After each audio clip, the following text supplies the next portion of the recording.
Hello, sobrinhos e sobrinhas fofurinhas da titia. Eu sou a Marcela, mais conhecida como a tia do inglês. Se você é novo no canal, seja muito bem-vindo. E a minha especialidade é ajudar você a destravar o seu inglês. Hoje, esse vídeo is going to be in English and I have a special guest. Can you please introduce yourself? Hi everyone, my name is Pablo. I'm Tia's son, and I'm the one editing this video right now. So, future me, put some fire in my head. Now I want to have some power. Don't forget to subscribe to the channel and also leave your thumbs up, okay, to this video, and also share it with other people that need to practice their listening skills. Today we're going to be talking about our favorite, absolute favorite series, a series that we recommend for you to learn English and have fun. Yeah, and for the keen-eyed viewers out there, the old viewers of the channel, that old video of me doing the same thing that doesn't exist now, just ignore it. Ignore okay? it. Pretend that this is that video now, okay? Okay. Now tell me one of yours. You can also find on Netflix The Great Pretender. It's an animation and it's about speaking English. It's about a Japanese guy that tries to sway American dude, and they start doing like robberies and stuff using English and using their ability to speak to do it. And you can see it all in English. The beginning it's in Japanese, but then after the middle of the episode they start speaking only English. So it's kind of nice to practice because the way they speak, it's like a beginner would speak, so it's easier for you to comprehend.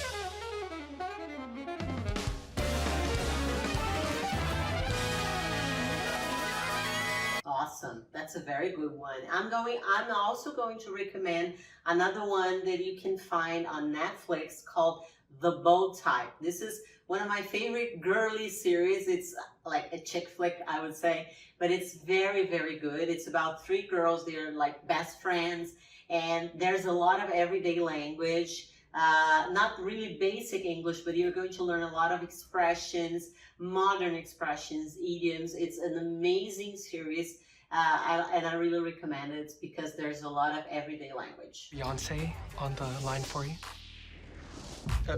Beyonce Knowles? Yes, I figured you meant that, Beyonce.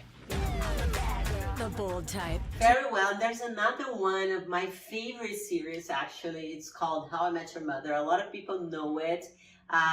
It's now on Amazon Prime. Yeah, Amazon Prime. Right. It's an amazing series. Also, a lot of everyday language. So they're always talking. They're friends who are also always talking in a bar. They have a lot of family stuff happening in the series. A lot of love stuff. There's a lot of things for you to laugh at, right? Yeah, it's a great series. It's great, and you're going to have a lot of fun. It's really funny. It's hilarious. I had a blast watching it.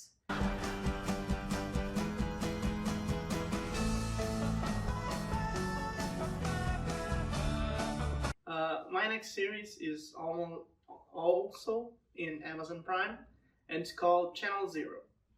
In the interwebs, there exists a term called copy pasta, which is a block of text that you copy and paste to someone. And there is a version of that of horror stories called creepypasta. And the thing about Channel Zero is that they take the creepypastas and make it into a whole-fledged series of horror-themed stories. For example, the first episode is about Candle Cove, which is which was an urban legend of sorts of a child show that had someone killed in the first episode. So it's very nice. Scary? It's very scary. So okay, so watch out. If you don't like thrillers, if you don't like getting scared, this is not a series for you. But if you do, you're gonna enjoy it, right? You're going to enjoy it. I like it a lot because I like that creepypasta culture, but I am a wee little boy for a horror. I don't like it a lot. Yeah, neither. Despite not liking terror very much or getting scared, I really like thrillers and mystery stories, and that's why my next recommendation is Bates Motel. There's a lot of everyday language, and one of the things that I really like about this kind of drama versus drama little thriller together is that the storyline goes very slowly. So you don't have any jump scares at all. You're not going to get scared, but it's a little bit creepy sometimes. It's the story of Norman Bates, who is, how can I say, he's a psychopath. And so he kills people. Yeah, it's the modern retelling of the Psycho old movie, the one that goes 1979, you know, the old one, yeah, the classic one. So this is the beginning. It's like a modern story of that story. You know, it's very nice, and it tells the story of when he was a teen and how he became a psychopath. Yeah. And also it stars the little boy from Willy Wonka and the Chocolate Factory, and seeing him in there, it's a very different feeling. You know, it's conflicting feeling. It's the same star as Good Doctor, the Good Doctor. Yeah, the Good Doctor. He's also in the Good Doctor. Okay. So my next recommendation is from Amazon Prime, and it's more of a lighter comedy / fantasy show. It's called Good Omens. And I think it's an adaptation of a book called by the same name, Good Omens.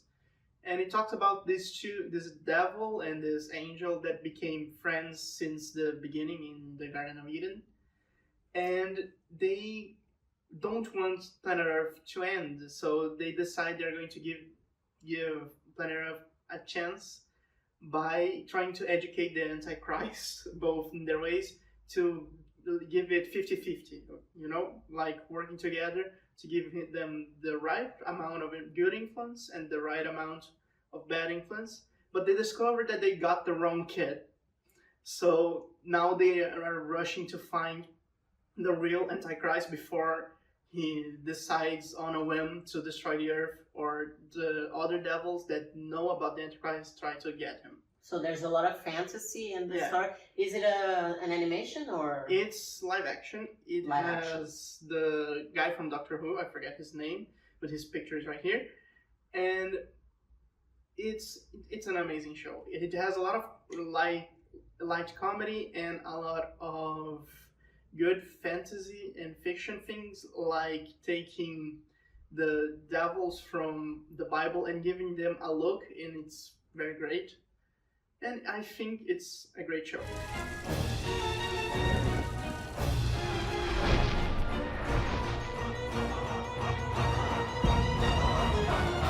My next recommendation is a bonus one, and it's good for people that like technology and specifically programmers.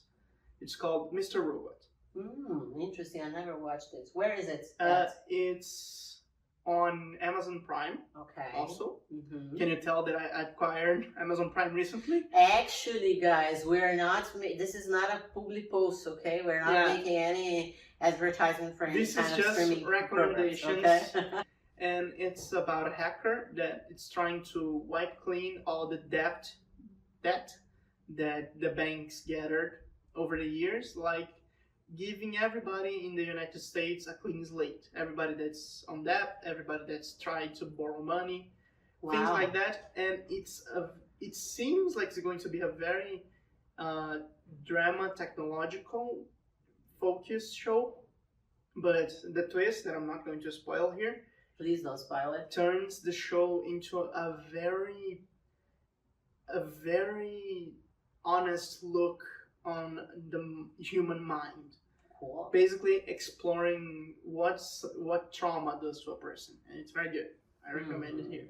Is it very technical? The language is? The language is very technical, but I think it's great because most movies explain hacking like, oh my god, I'm going to tap my keyboard and I'm going to hack the place. In Mr. Robot, they talk about real hacking methods and they use real hacking lingo and words. So it's great because you learn about technology lingo and also learn what other technology lingo like hacker lingo means. Okay. So it's great to learn about it. Elliot, you're not saying anything. What's wrong? Nothing. That's awesome. Thank you so much for your recommendations. My son has very good taste, guys. You can tell, right?